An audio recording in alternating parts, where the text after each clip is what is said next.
Hey, what's going on, friends and family? My name is Skylint, and welcome to a new Top 10 list. We're going to be talking about the best new free-to-play games that, no one plays, actually. So this is going to be kind of a tragic, but in my opinion, almost romantic type of video for me. It's a love-hate relationship. I hate that certain games eventually die. I hate when multiplayer games have no population. I try to jump in, and I literally can't find a game. But it's a love thing because I love free-to-play games, and I love every game on this list, at least for some certain reasons. I did review all of these games, and I used to work for Free MMO Station, Free PC Gamers, and a number of different sites where I specifically played these games. And last year I did a list which has totally different games, and that did a lot of views. I did a lot of good, I think, and a lot of people had fun trying out some of those games. You got to jump in with a group of people, but it's possible to still have fun with these games at the moment if you do jump in with a group. But otherwise, yeah, objectively, these games have faults. They faltered. They have holes in them, and any average person, no, you just will have zero gameplay. So for that, we have to make this list. But maybe we can kind of have it like a celebration in a way. Celebration of what used to be there, what could have been. So here we go, guys. Best new free games no one plays. So, the first game on the list was extremely close to my heart. I actually did multiple videos on this, and it's called Snow, and it was always going to be a niche title, especially competing with Ubisoft's AAA kind of variant of this, but Snow was essentially a snow sport MMO-ish. It was kind of in that vein. Now, it never got to truly massive numbers with its server count, and I don't even think it even has fully yet put in actual true multiplayer implementations. Now, the idea was that you were supposed to be able to make like your own snow parks together with people, like dynamically in real time. You can actually make lines with each other. You can compete with each other. For the most part, mostly everyone just kind of played it like a physics sandbox. It was goofy, glitchy, and silly, but I still had fun with it. And in the end, like it even had like VR implementation. I played in first person, so I did appreciate it. Very few select people did appreciate this kind of game. It was never going to be popular, but it actually kind of snubbed its own population. It changed around some monetization. It was supposed to be free to play from the get-go, and it was supposed to be kind of sponsored. You're supposed to buy, all the different gear that has like, the different name brands and things like that. And that was going to cost some money, and I was fine with that. And I actually did put money into this game, $20, but like, mountain passes and stuff like that. Nah, dude, the game is supposed to be free roam. You're supposed to be able to jump in, jump out. That's the beauty of games like this, even if they are super niche. And, you're gonna snub people like that. So yeah, it faltered here and there. It didn't really advertise. And in the end, this beautiful game, which, wasn't perfect, but this very specific game completely lost its specific audience. And so now it's basically dead. Now you can jump in and have something. You can have an experience. I just hope that eventually they make it a real worthwhile experience for everyone eventually. That's the dream. It's not, games can always come back, right? I don't know, but it would be higher on the list. It was actually my number one until I realized they changed the monetization. So yeah, free to play games. Imagine that. How you pay for a game can actually ruin how you actually play the game. Number 9, we have Midair. So Midair is brand spanking new, so it does have some players, but here's my brutally honest opinion on Midair. I like it. I liked its concept. I even actually asked if I could do like trailer footage for this game, if I could actually get in and review it and promote it early, but they wouldn't let me, and I'm definitely starting to see why, because even like years later after the fact, wow, it feels like super early access. And this is a clone game. Don't get me wrong. This is 100% a clone of the Tribes formula. And I just don't see why we have that when Tribes Ascend in its closing state is actually fine enough. And it's pretty decent, actually, but nobody still plays Tribes. Nobody plays Tribes, not many people, like as a whole, the different Tribes games doesn't have much of a population. And for Midair to really have succeeded, it needed to do more. It needed to be more unique, which is what Tribes Ascend was originally. It just had, of course, monetization issues. Midair also has monetization issues, in my opinion. I'm not going to go into too much detail here or there. Just know it just isn't the Tribes game that people were looking for. It's still it is a Tribes game, which, of course, if you like that kind of game, you're going to try it, you're going to play it. But to continue to play it, to continue to love it and support it, man, the developers, you really got to pick up the pace here. Because I don't know what you've been doing for the past year. If you can just, change all of our minds, that'd be fantastic, which is why you're lower on the list here. But, yeah. I can definitely see why nobody's really taking attention to this game, which is in such a unique and special genre, at least to me. All right, next, Tiger Knight Empire War. Now, immediately, I will say, if you want to play a game like this, because it's actually freaking cool, there is one coming up called Conqueror's Blade, which seems like an overall improvement. I just have to admit that there. But for now, you can play this game, and I think you could have some cool times. The problem, though, is that if not many people are playing this game, it's going to be hard finding a match. It's going to be hard to find good matches because it is a big team battle game. So here's the unique gimmick of this game, is that it is, you do have a melee combat, kind of For Honor-ish combat mechanic. You do have one general. You do control this general. But you also, at the same time, are controlling sort of, not legion exactly, but you have a little squad, okay, of like, you have a little army, mini army that you control, and you can tell them to do some cool stuff.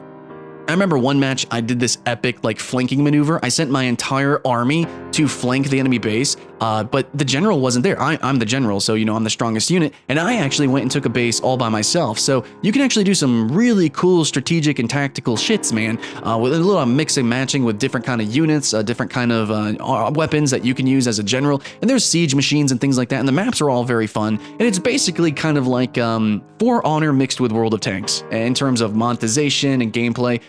The big issue, though, is that its monetization is more like World of Tanks. That's something to complain about. The grind. Also, the systems, the netcode, garbage.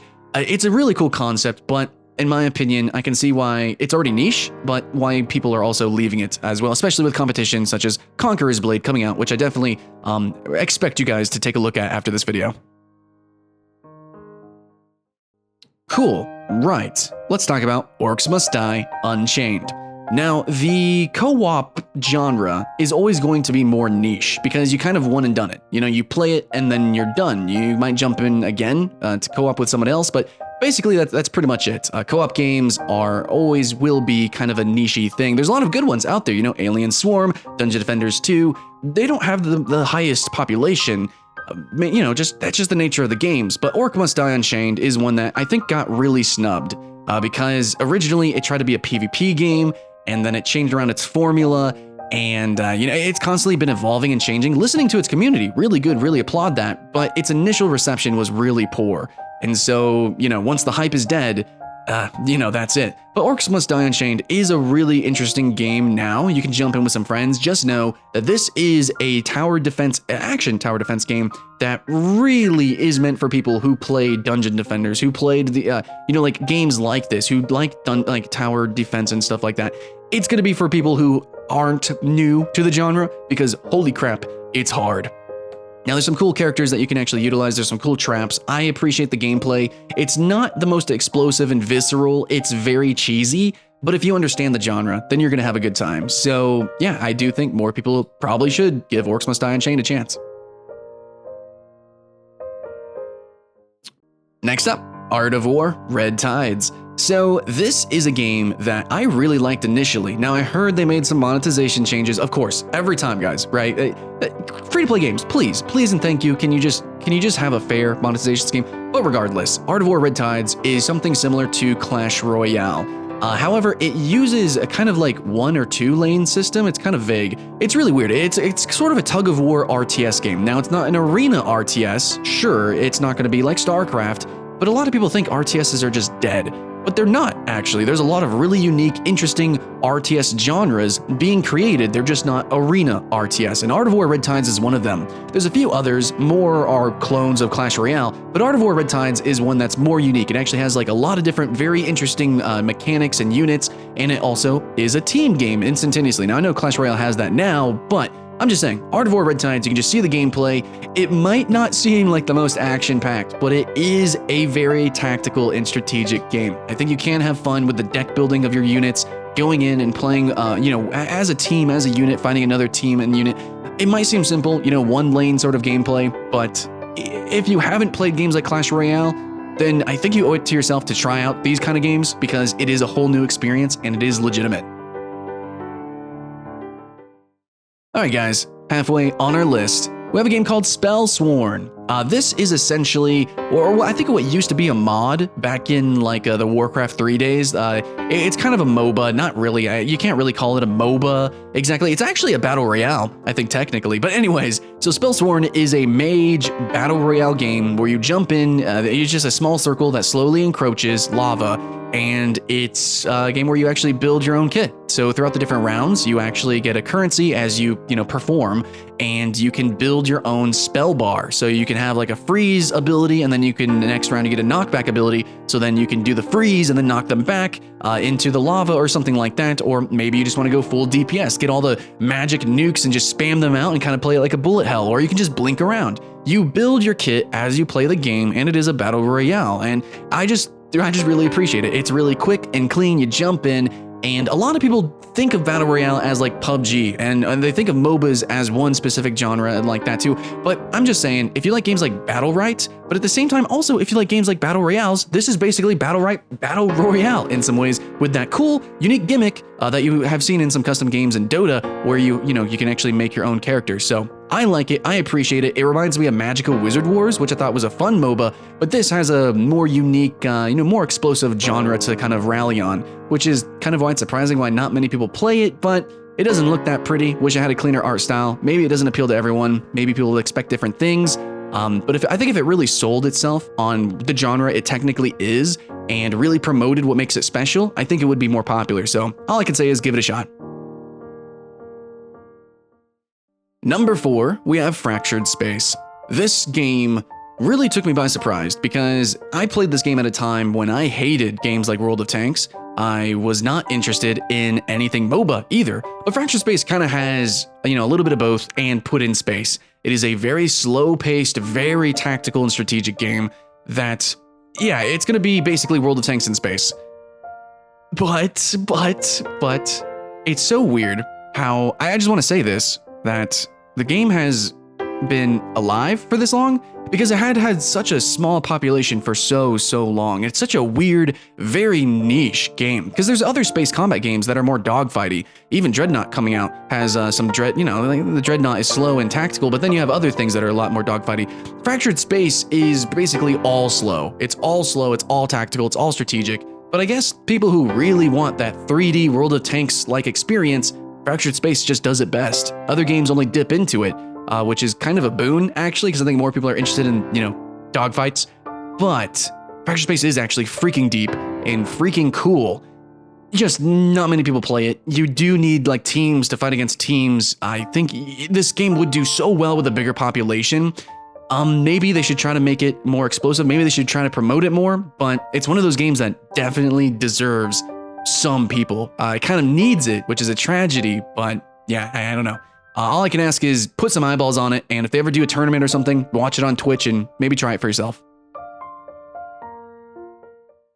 Number 3, we have Air Mech Strike. Now, luckily, unlike a lot of games on this list, you don't need a lot of people to play Air Mech Strike. You could actually even just ask, hey, one of your buddies, dude, let's 1v1 Air Mech. Cool. So Air Mech Strike is actually, it's an old game that's kind of being rebranded and re-released. So kind of cheating putting it on the list here, but it is a new game that has been re-released, is being republished, re-promoted. I don't know. It's got a new name, right? And this is the free-to-play multiplayer variant of the game. They actually did just release a buy-to-play campaign, so that's hype as hell. I think some people played that and enjoyed that. But basically, I just want to say that Air Mech has one of the most unique MOBA elements ever. It is an RTS. Again, another unique RTS in the game list here, but it is a MOBA too. And you could say, well, all MOBAs are action RTS. No, seriously. Air Mech, you do control one unit that has abilities that it's actually action target and stuff like that. It's cool. You WASD and you actually aim like almost like a top-down arena shooter. But you also specifically are controlling an army. And you do have these macros. You kind of have macro control over them. You could tell them, hey, go in that direction. Hey, go to this base. But you can also literally pick them up with your flying form and move them around. Oh, by the way, did I mention you're a freaking transformer? So you have a flying form and then you have a mech form. And yeah, you actually have deck building mechanics where you actually choose the different vehicles that you can utilize. And then you spawn them and you choose when and where they spawn and where they go. And yeah, no, it's a proper absolute merger of MOBA mechanics and RTS, and it runs great, fantastically. You don't need many people to play, but at the same time, still kind of a tragedy that not more people play it. I think over its lifetime, it has gained some notoriety. I think people know of it, but I wish they did more vocal tournaments. I wish they did promote the game more, because I would straight up watch so many more tournaments. I would actually legitimately watch this game if it was an esport. Okay, guys, number 2 is a game that is the shining example of needing a lot of players in the game to keep it alive, and that's going to be Hyper Universe. I think that this game had some issues with censorship. I actually did a whole video specifically on it. It kind of alienated its player base in some ways. Also, it didn't launch with controller options. It didn't even launch on console. I think it is now going to Xbox, but it really should have just been launched as a cross-platform game from the get-go, because it actually almost feels like a fighting game in some ways. All in all, it just feels like it's meant to be played with a controller. I don't know. There were some weird design decisions and some weird stumbles whenever it launched, which just really smacked its player base in the face, and they left, basically. This game was hype. I did a couple videos on it, and then it just wasn't anymore. So Hyper Universe, man, where'd you go? It still exists. Some people still play it. I actually met some people in real life. Wow, what a rarity. That said, yeah, no, Hyper Universe is pretty cool. Have you heard of that game? Really, not many people have, but some people have played the game. Some people do enjoy it, and I think that this is one of those games that, man, if it was just a little bit bigger, it would probably explode once again. If they can do some big tournament, some big update, if they can just somehow re-promote this game one last time, but god dang, dude, when the hype dies, it dies. This was already a niche, weird 2D MOBA thing. I think it has less players than Awesomenauts now, but basically it was anime waifu, Awesomenauts, and it was actually pretty awesome. It was pretty cool. It was pretty hype, but then it wasn't. So what a tragedy. It's a team versus team game. I don't think it was promoted very well. It could have been, and it still can be, but I think it's one of the cooler games that, yeah, no one plays. And now on to our number one, but I have to tell you that number one actually switched as I was literally editing this video. I actually had Faria here, and I did the voice a little bit ago, but turns out Faria just went by to play. So to keep this list as accurate as possible, Faria's been kicked out, but I will just say that Faria is the most original and weird and strange tactical card game that I've ever played and had the pleasure to actually do videos on. So, sayonara, Faria. Now that you're not free to play, not going to play you anymore, but nobody really did anyways. You should have been number one, but now, yeah, can't even talk about you. We're going to talk about now your competitor, Duelist, which is the Atlas of the tactical card game genre. This is actually one of the more popular, but like all the others have like literally 0 players, and I honestly don't really consider them that great. However, Duelist is like the one that you can still legitimately play. Like, it just, for the quality, for the amount of content that it has, and for its uniquity, for its specialness, dude, like, nobody plays it. It's a very legitimate game, which it's in a genre of totally illegitimate games, but basically Duelist should be not too familiar for if you played Magic the Gathering or Hearthstone. It just has a tactical board. Now, the board doesn't change. Like in Faria, it's not too ridiculous, but no, with the different classes and the different deck builds, it can get kind of fun. It can get kind of fun. I definitely appreciate it. My favorite is Abyssian, which really focuses on hordes of enemies and corralling enemies around it and blocking off different sectors or sacrificing your own minions and doing some weird territory stuff. I really appreciate that in a tactical game, a class that does a lot of tactical stuff. But of course, you can have your roguish type of decks, you have your green type of decks, your warrior, paladin-y type of decks. Sure. You do have classes, so not too dissimilar. It really reminds me of Hearthstone if it had a board to play around. I also really appreciate the pixel art, and one thing that I have to applaud is that it has challenges. So there are like these PvE sort of riddle, puzzle-y type of things that you can run through. Want more games to do that, especially card games. They're great strategy games. Give us some puzzles with those strategies. Yeah, I really like Duelist. I think more people should play, but once again, Faria should have been on here, but it literally failed so bad that they had to switch to buy-to-play. And honestly, a lot of games on this list are probably going to get canceled or go buy-to-play or something sooner than later.